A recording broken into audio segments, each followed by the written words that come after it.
जय हिंद साथियों। चलिए मैं आज के क्लास में करेंट अफेयर का कुछ महत्वपूर्ण टॉपिक देखते हैं। और आज का जो क्लास है इसमें हम राष्ट्रीय और अंतर्राष्ट्रीय करेंट अफेयर का लगभग आपका 10 टॉपिक लिए हैं। ठीक है, और ये छोटा छोटा टॉपिक है। ठीक है, ये आपका 10 टॉपिक लिए हैं और ये सभी आपका छोटा छोटा टॉपिक है जहाँ से आपका प्रश्न जो है वन लाइनर आ सकते हैं, चाहे आपका मैच द कॉलम आ सकते हैं। ठीक है, तो चलिए हम इस क्लास को स्टार्ट करते हैं। देखिए आपका किस तरह से आज का क्लास होगा ये भी आप देख लीजिएगा। ये आपका पहले की क्लास से थोड़ा हट के होगा क्योंकि इसमें आपका छोटा छोटा टॉपिक है। तो जितने भी छोटे छोटे टॉपिक है इंपॉर्टेंट है उसको हम इसी तरह से आगे हम क्लास करवाएंगे। ठीक है, आज की क्लास आप देख लीजिए, आपको पता चलेगा कि हम छोटे छोटे टॉपिक को हम कैसे करवाने वाले हैं। ठीक है, जैसा आपका पहला है, ये तो आपका अच्छा टॉपिक है। ठीक है, कि हंगरी आईसीसी से हटने वाला प्रथम यूरोपीय देश। ठीक है, बहुत ही इंपॉर्टेंट ये आपका टॉपिक है। पहला है हंगरी आईसीसी से हटने वाले पहला यूरोपीय देश। ठीक है, यानी अंतर्राष्ट्रीय आपराधिक न्यायालय से। ठीक है, अंतर्राष्ट्रीय आपराधिक न्यायालय से इसका संबंध है। तो ध्यान रखिएगा, हंगरी जो है अंतर्राष्ट्रीय आपराधिक न्यायालय से हटने वाला पहला यूरोपीय देश बना है। यही आपका पहला इंपॉर्टेंट पॉइंट है। पहला पॉइंट यही है।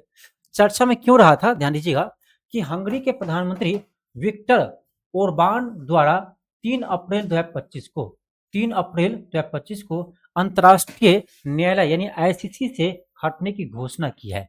ये बहुत ही इंपॉर्टेंट क्वेश्चन है। यहाँ से आपका प्रश्न अभी तक तो बीपीएससी में नहीं आया है, ये प्रश्न आ सकते हैं। ठीक है, बहुत ही इंपॉर्टेंट टॉपिक है कि हंगरी जो है वो प्रथम यूरोपीय देश बन गया है जो अंतर्राष्ट्रीय आपराधिक न्यायालय से बाहर हो गए हैं। ठीक है, अंतर्राष्ट्रीय आपराधिक न्यायालय से बाहर हो गए हैं। ये आपका पहला देश बने हंगरी।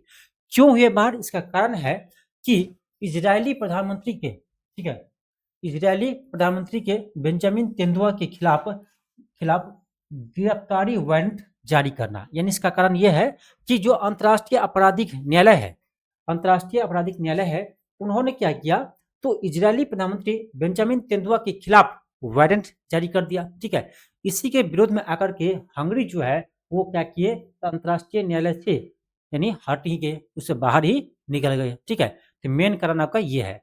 यदि आपका स्टेटमेंट में आएगा इसका कारण भी पूछ सकता है। अब देखते हैं इसका कुछ बेसिक पॉइंट। ठीक है, इसका हम बेसिक देखते हैं कि आईसीसी जो है अंतर्राष्ट्रीय आपराधिक न्यायालय, इसका स्थापना कब हुआ है, तो 1 जुलाई 2002 को 1 जुलाई 2002 को जो है अंतर्राष्ट्रीय आपराधिक न्यायालय का स्थापना होते हैं। इस चीज का आपको ध्यान रखना है। अगले पॉइंट, इसका उद्देश्य क्या है, तो अंतर्राष्ट्रीय आपराधिक न्याय के माध्यम से अपराधों के लिए जिम्मेदार लोगों को दंडित करना।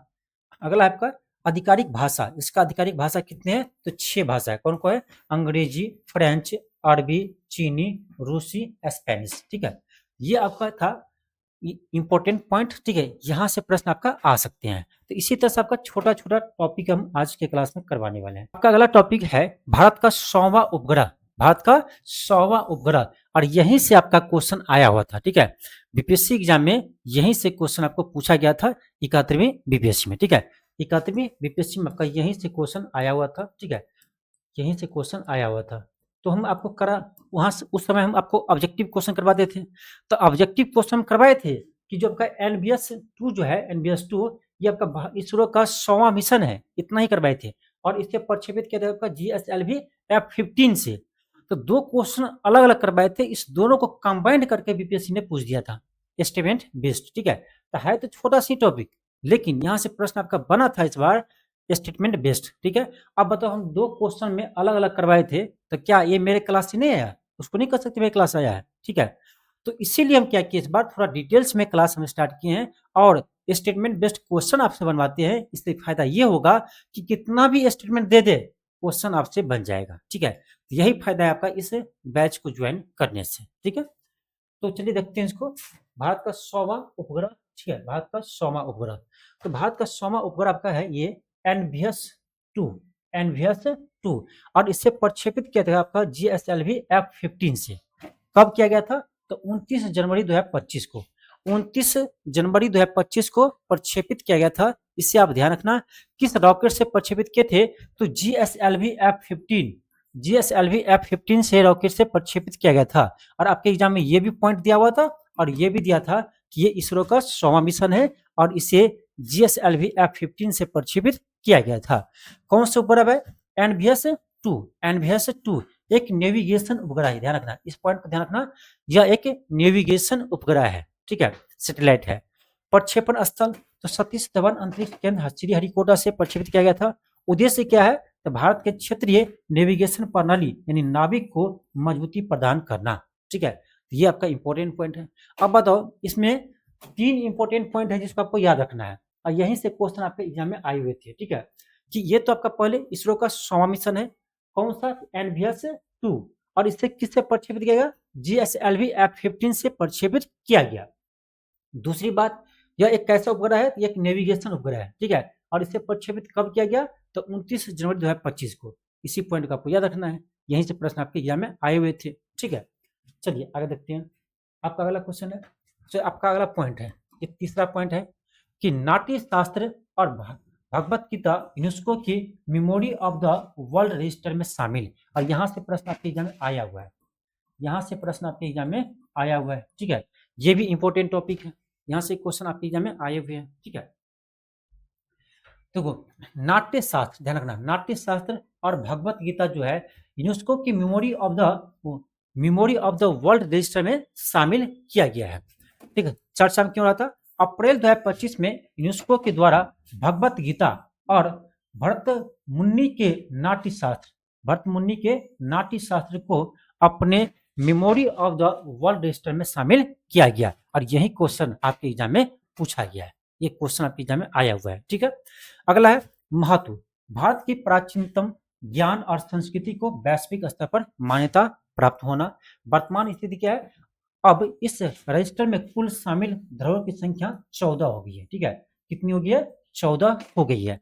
अब बताओ, यहाँ से 3 ही पॉइंट है, 3 ही पॉइंट है, अब 3 ही पॉइंट है, यहाँ से आपके एग्जाम में क्वेश्चन आ जाएंगे, ठीक है, यहाँ से आपके एग्जाम में क्वेश्चन आ जाएंगे। एक क्वेश्चन आया भी है कि किसको शामिल किया गया? तो नाट्य शास्त्र और भगवत गीता को, ठीक है, इसमें तो यूनेस्को की memory of the world register में, ठीक है। ऐसे टोटल कितने धरोहर हो गए? तो 14 धरोहर आपके हो गए हैं। ये सभी पॉइंट आपको याद रखना है, क्योंकि आगे हम क्वेश्चन सॉल्व करेंगे, अभी जस्ट करेंगे, ठीक है। अगला टॉपिक हो गया है, अगला है मेरा कि भारत की पहली एआई यूनिवर्सिटी, यहाँ से भी क्वेश्चन आए हैं, बीपीएससी एग्जाम में नहीं आया है लेकिन अदर एग्जाम में आया हुआ है, भारत की पहली एआई यूनिवर्सिटी, ठीक है। तो देखो, फरवरी 2025 में महाराष्ट्र सरकार द्वारा भारत की पहली एआई यूनिवर्सिटी की घोषणा की गई। इसका उद्देश्य क्या है? महाराष्ट्र को एआई शिक्षा और नवाचार का केंद्र बनाना। अब यहाँ से प्रश्न आया हुआ है, ठीक है, और इसका स्थापना हो भी गया, कहाँ पर? महाराष्ट्र में, बॉम्बे में हुआ, ठीक है, बॉम्बे में ये आपका भारत का पहला एआई यूनिवर्सिटी स्थापित किया गया है, ठीक है, ठीक है। अगला है, देखो ये था आपका, देखो ये क्या है, 2 ही पॉइंट है आपका, 2 ही पॉइंट है, लेकिन यहाँ से प्रश्न बनेंगे, ठीक है। अगला मेरा टॉपिक है क्या? अगला टॉपिक है इंदौर और उदयपुर वेटलैंड सिटी की मान्यता, ठीक है। ये हमारा कौन सा टॉपिक है आज का? एक सेकंड देख लेते हैं हम, ये मेरा दूसरा था, हाँ, ये पहला टॉपिक, ये दूसरा टॉपिक, ये तीसरा टॉपिक, ठीक है, और ये चौथा टॉपिक है, ये 5वां टॉपिक है, ठीक है। आज का मेरा ये 5वां टॉपिक है। तो क्या है कि इंदौर और उदयपुर वेटलैंड सिटी की मान्यता।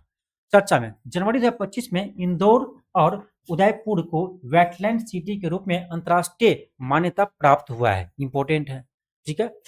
उद्देश्य क्या है? तो शहरों द्वारा अपनी आर्द्र भूमि के संरक्षण के लिए उठाए गए असाधारण कदमों को पहचान प्रदान करना। महत्व क्या है? तो रामसर कनेक्शन के तहत इस सूची में शामिल होने वाले भारत के पहले 2 शहर है, ध्यान रखना, ये इंपॉर्टेंट है, ये भारत के पहले 2 शहर है, ठीक है, भारत के पहले 2 शहर है आपका इंदौर और उदयपुर। इंदौर और उदयपुर इसे वेटलैंड सिटी के दर्जा मिले हैं, ठीक है, इस चीज को ध्यान रखना। अगला देखो क्या है, अगला आपका है परमाणु ऊर्जा, ये मेरा आज का 6ठा टॉपिक है, आज का मेरा 6ठा टॉपिक है परमाणु ऊर्जा मिशन को मंजूरी। परमाणु ऊर्जा मिशन को मंजूरी देखते हैं। देखो, केंद्रीय वित्त मंत्री द्वारा अप्रैल 2025 में एक समर्पित परमाणु ऊर्जा मिशन शुरू किया गया है, ठीक है, या शुरू करने की घोषणा किया है। कब किया था घोषणा? तो अप्रैल 2025 में। किसके द्वारा? तो वित्त मंत्री निर्मला सीतारमण के द्वारा। लक्ष्य क्या है? ये इंपॉर्टेंट है, ठीक है, ये जो आपका नए परमाणु ऊर्जा मिशन है उसका उद्देश्य क्या है, यहां से प्रश्न आपका बनेंगे।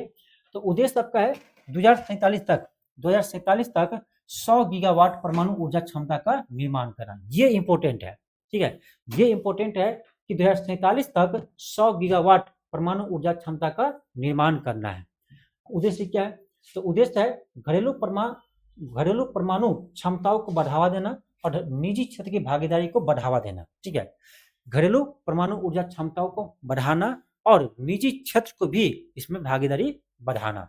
ठीक है, बजट देखो, बजट से आपका मतलब नहीं है, ये आपका बदलते रहता है, इसको याद करना भी नहीं है आपको। ठीक है, मुख्य प्रावधान क्या है, तो वर्ष 2033 तक, ये इंपॉर्टेंट है आपका। अगला इंपॉर्टेंट पॉइंट ये है कि वर्ष 2033 तक कम से कम 5 स्वदेशी रूप से विकसित लघु मॉड्यूल रिएक्टर को चालू करना है। ये मेन लक्ष्य है, ये लक्ष्य भी ध्यान रखना। ठीक है, यहाँ से भी प्रश्न आपके एग्जाम में आ सकते हैं, इसका लक्ष्य क्या है, तो 2033 तक कम से कम 5 स्वदेशी रूप से विकसित लघु मॉड्यूल रिएक्टर को चालू करना है।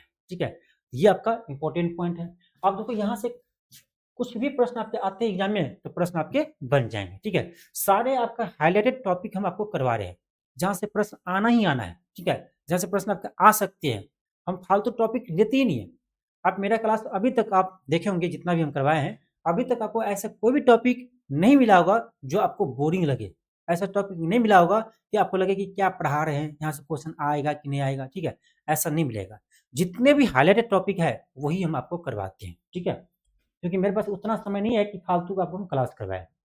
आपका अगला है, आपका अगला टॉपिक है 7वां। ठीक है, आज का ये आपका 7वां टॉपिक है, भारत का पहला फ्लोटिंग घाट। ठीक है, फ्लोटिंग स्नान कुंड। फ्लोटिंग स्नान कुंड जो है ये भी इंपॉर्टेंट है, ध्यान रखना। तो घोषणा देखो, इसका घोषणा हुआ था अप्रैल 2025 में योगी सरकार द्वारा सरयू नदी पर। इंपॉर्टेंट ये है किस नदी पर, तो सरयू नदी पर। ठीक है, ध्यान रखना, सरयू नदी पर भारत का पहला फ्लोटिंग स्नान घाट बनाने की घोषणा किया है। ये इंपॉर्टेंट है। ठीक है, यूपी सरकार द्वारा आपका सरयू नदी पर, यूपी सरकार द्वारा सरयू नदी पर भारत का पहला फ्लोटिंग घाट बनाने की घोषणा की है। ये क्वेश्चन आपका इंपॉर्टेंट है कि आपसे प्रश्न ये बन सकता है कि यानी भारत के किस नदी पर या किस नदी पर जो है भारत का पहला फ्लोटिंग स्नान घाट बनाया जाएगा, तो सरयू नदी। ये क्वेश्चन आपको मिलेगा, आगे दिखाएंगे। सरयू नदी, ठीक है, कहाँ बनेगा, तो नया घाट अयोध्या सरयू नदी बनेगा। मुख्य उद्देश्य क्या है, श्रद्धालुओं की संख्या में वृद्धि के कारण सुरक्षित और आरामदायक स्नान सुनिश्चित करना। ठीक है, मेन आपका यही पॉइंट है, इसको ध्यान रखना है। तो 7 टॉपिक देखिए हैं। ठीक है, और ये आपका 8वां टॉपिक है, आज का 8वां टॉपिक है। तो हम इसी तरह से आपको ना, इसी तरह से जो छोटा छोटा टॉपिक रहेगा उसको हम इसी तरह से आपको एक क्लास में 10 टॉपिक 12 टॉपिक लेकर आएंगे, यदि छोटा रहेगा तो। यदि लॉन्ग टॉपिक रहेगा तो यही 3 टॉपिक रहेगा आप पाएंगे, छोटा रहेगा तो 10 टॉपिक रहेगा। ये भी आपको लंबा क्लास नहीं होगा, क्योंकि छोटा छोटा टॉपिक है और सभी टॉपिक आपके लिए इंपॉर्टेंट है। ठीक है, अब देखो ये है कि भारत का पहला AI संचालित आंगनबाड़ी केंद्र, भारत का पहला AI संचालित आंगनबाड़ी केंद्र। तो अगस्त 2025 में महाराष्ट्र के नागपुर के पास बंधवाना गांव में, ध्यान रखना, बंधमना गांव में शुरुआत हुआ था। गांव का नाम ध्यान रखो, बंधमना गांव, नागपुर, और कहां पर, महाराष्ट्र में। ठीक है, ये भारत का पहला AI संचालित आंगनबाड़ी केंद्र स्थापित हुआ है नागपुर में। कि भारत का पहला AI संचालित आंगनबाड़ी केंद्र कहाँ स्थापित हुए हैं, तो ध्यान रखना कहाँ पर हुआ है, ये आपका है महाराष्ट्र के नागपुर के पास बंधवाना गांव में। ठीक है, इसकी शुरुआत हुई है। ठीक है, अब आपका अगला है, अगला टॉपिक आपका 9वां टॉपिक है आज के क्लास में मेरा, ये 9वां टॉपिक है कि पूर्णतः सौर ऊर्जा से संचालित भारत की पहली विधानसभा। पूर्णतः सौर ऊर्जा से संचालित भारत की पहली विधानसभा बने हैं दिल्ली विधानसभा। ठीक है, दिल्ली विधानसभा पूरी तरह से सौर ऊर्जा से संचालित भारत की पहली विधानसभा बनी है। ये भी इंपॉर्टेंट है। ठीक है, सौर ऊर्जा से संचालित 100% सौर ऊर्जा से संचालित आपका पहला विधानसभा बने कौन, दिल्ली विधानसभा, ध्यान रखना। उपलब्धि क्या है, तो 500 किलोवाट का रूफटॉप सौर ऊर्जा संयंत्र स्थापित हुए हैं। ठीक है, बस यही आपका इंपॉर्टेंट है। ठीक है, ये ध्यान रखना है। चलो आगे देखते हैं। अब आपका क्वेश्चन है, यानी 9 टॉपिक है आज के क्लास में, आपका 9 टॉपिक है।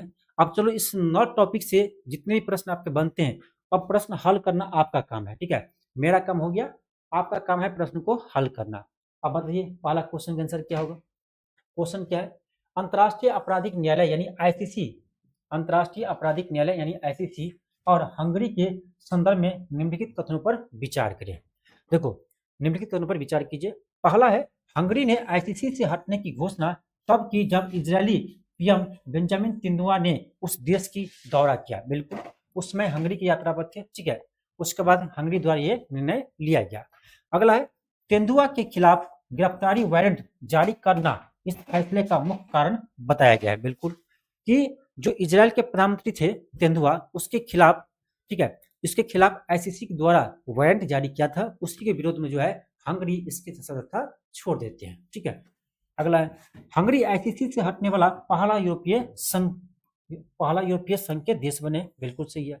अगला है, आईसीसी की स्थापना 1 जुलाई 2002 को हुई थी, ठीक है। इसमें 6 आधिकारिक भाषा शामिल है, ये भी सही है। तो क्या होगा सही, आपका ऑप्शन नंबर डी होगा 1, 2, 3 एंड 4, यानी सभी कथन आपका सही है। अब बताइए इससे भी हार्ड क्वेश्चन क्या आपके एग्जाम में आ सकते हैं? ऐसे क्वेश्चन यूपीएससी में आते हैं, ऐसे ही क्वेश्चन यूपीएससी में आते हैं। जो हम क्लास करवा रहे हैं ना, ये क्लास यदि आप देख लेते हैं तो आपके यूपीएससी में भी क्वेश्चन आपको करेंट अफेयर का हल हो जाएगा, ठीक है। उतने डीप हम पढ़ा रहे हैं, ठीक है। अब देखो अगला क्वेश्चन, आपका अगला क्वेश्चन है, जीएसएलवी F-15 और एनवीएस-2 उपग्रह मिशन के संदर्भ में निम्नलिखित कथनों पर विचार कीजिए, ठीक है। पहला है, यह इसरो द्वारा श्रीहरिकोटा से प्रक्षेपित किया गया 100वां उपग्रह मिशन है। बिल्कुल सही है। उपग्रह यानी इसरो का यह 100वां मिशन है, बिल्कुल सही है। अगला है, एनवीएस-2 एक संचार उपग्रह है। देखो ये संचार उपग्रह क्या नहीं, ये नेविगेशन उपग्रह है, तो संचार उपग्रह नहीं है, आपका सेकंड गलत। इस मिशन का मुख्य उद्देश्य भारत की क्षेत्रीय नेविगेशन प्रणाली को, नाविक को मजबूत करना है, ये सही है आपका। आपका 1 एंड 3 सही है, तो आपका ऑप्शन नंबर सी होगा 1 एंड 3। क्या होगा, ऑप्शन सी होगा 1 एंड 3। यही फायदा होता है आपका क्लास डिटेल्स में देखने का फायदा यही होता है कि आपको हार्ड क्वेश्चन भी दिया जाए ना तो आपको इजी लगता है, ठीक है। अगला देखो, और यही क्वेश्चन आपके एग्जाम में आए हुए थे, ठीक है। बीपीएससी एग्जाम में आपका ऐसे ही क्वेश्चन आए थे, थोड़ा सा लैंग्वेज अलग था लेकिन क्वेश्चन यही था। अगला क्वेश्चन देखो क्या है, यूनेस्को के memory of the world register के संदर्भ में निम्नलिखित कथनों पर विचार कीजिए, ठीक है। चलिए देखते हैं। पहला, अप्रैल 2025 में भारत की 2 प्राचीन कृतियों श्री भगवत गीता और भरतमनु के नाट्य शास्त्र को रजिस्टर में शामिल किया गया है। बिल्कुल सही है। दूसरा है, इस नई प्रविष्टियों के साथ अब इस रजिस्टर में शामिल भारतीय धरोहर की संख्या कुल कितने हो गए हैं? 14 हो गए। ये भी आपको बता चुके हैं, ठीक है। ये भी सही है आपका, ये भी सही है। ऑप्शन क्या होगा, सी होगा, 1 एंड 2 दोनों सही है। अगला क्वेश्चन क्या कहना है, फरवरी 2025 में किस राज्य सरकार ने भारत की पहली आर्टिफिशियल इंटेलिजेंस यूनिवर्सिटी स्थापित करने की घोषणा की? कौन किए हैं? महाराष्ट्र। अगला क्वेश्चन है, रामसर कनेक्शन के तहत वेटलैंड सिटी की मान्यता के संदर्भ में निम्नलिखित कथनों पर विचार कीजिए, ठीक है। क्वेश्चन है, जनवरी 2025 में इंदौर और उदयपुर इस सूची में शामिल होने वाले भारत के पहले 2 शहर बने गए हैं। बिल्कुल सही है। दूसरा है, यह मान्यता मुख्य उद्देश्य शहरों द्वारा अपनी आर्द्र भूमि के संरक्षण के लिए उठाए गए असाधारण कदमों की पहचान देता है। ये भी सही है। तो क्या होगा, ऑप्शन सी होगा, 1 एंड 2 दोनों सही है। अगला क्वेश्चन आपका है, अगला क्वेश्चन है कि परमाणु ऊर्जा मिशन यहां से क्वेश्चन आ सकते हैं। परमाणु ऊर्जा मिशन के संदर्भ में निम्नलिखित कथनों पर विचार कीजिए। पहला है कि इस मिशन की घोषणा केंद्रीय वित्त मंत्री द्वारा अप्रैल 2025 में की गई। बिल्कुल सही है। इसका प्राथमिक लक्ष्य वर्ष 2047 तक 100 गीगावाट परमाणु ऊर्जा क्षमता का निर्माण करना है।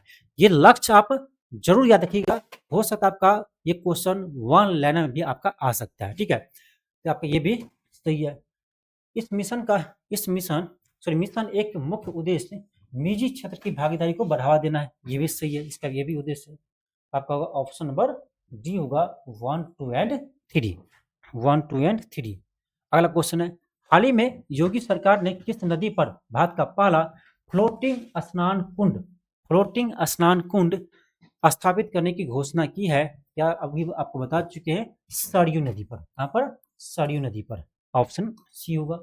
और ये भी क्वेश्चन रिपीट कर गया तो ऑप्शन इसका भी सी होगा। ठीक है, आपका अगला क्वेश्चन है, कल आपका दिल्ली विधानसभा के संदर्भ में निम्नलिखित कथनों पर विचार करें। पहला, दिल्ली विधानसभा पूरी तरह से सौर ऊर्जा से संचालित होने वाला भारत की पहली विधानसभा बनी है। बिल्कुल सही है। यहाँ से आपका वन लाइनर क्वेश्चन आ सकते हैं, वन लाइनर क्वेश्चन यहाँ से आ सकते हैं। ठीक है, देखो स्टेटमेंट बेस्ड तो क्वेश्चन बन ही सकता है, ठीक है, लेकिन सिंगल क्वेश्चन बन सकता है। तो दिल्ली विधानसभा जो है पूरी तरह से सौर ऊर्जा से संचालित होने वाला भारत की पहली विधानसभा बनी है। अगला है कि इस उपलब्धि के लिए विधानसभा भवन पर 500 किलोवाट का रूफटॉप सौर ऊर्जा संयंत्र स्थापित किया गया है। सही है। इस संयंत्र से विधानसभा के बिजली बिल में सालाना लगभग 1.75 करोड़ की बिजली बचत होने की उम्मीद है। ये भी सही है। ठीक है, तो आपका ऑप्शन नंबर थर्ड होगा। ऑप्शन क्या होगा? थर्ड होगा। 1, 2 एंड 3, 1, 2 एंड 3 आपका तीनों कथन सही है। और आज का क्लास आपका यहीं पर समाप्त होता है। ठीक है, यहीं पर समाप्त होता है। तो इसी तरह से आपका जो छोटे छोटे टॉपिक है, उसी तरह से आपका यदि छोटे छोटे टॉपिक रहेगा तो हम 10 टॉपिक आपका एक क्लास में करवा देंगे।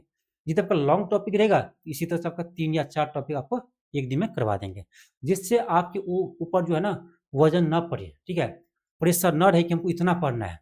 क्योंकि देखो बहुत सारे टीचर पढ़ा रहे हैं, आप देखे होंगे बहुत सारे टीचर आपके बीपीएससी के लिए पढ़ा रहे हैं। ठीक है, और बहुत नामी नामी कोचिंग है पढ़ा रहे हैं, लेकिन वो क्या करते हैं, कुछ भी क्वेश्चन लेकर आ जाएंगे 2 घंटा 2.5 घंटा, बताओ 2 घंटा 2.5 घंटा कौन करंट पढ़ाते हैं। ठीक है, अब क्वेश्चन कितना आते हैं एग्जाम में इसका कभी प्रूफ दिखाते नहीं है। मेरा खासियत ये है कि मैं एक एक क्वेश्चन का प्रूफ दिखाता हूँ कि देखो मैं ये क्लास करवाया था, वहां से क्वेश्चन आया है। समझ रहे हैं, ये फायदा है। ये हम अंतर है मेरे में और दूसरे में, अंतर ये है हम अपने आप को तारीफ नहीं करते हैं, लेकिन आप भी देखे होंगे मेरे वर्क में और किसी अन्य कोचिंग संस्थान या टीचर के वर्क में कितने अंतर है। ठीक है, और यही कारण है कि आप हमारे पास आए हैं, यही कारण है, मैं भी जानता हूँ। ठीक है, चलिए मिलता है आपको नेक्स्ट क्लास में। आज के लिए इतना ही। थैंक यू, धन्यवाद।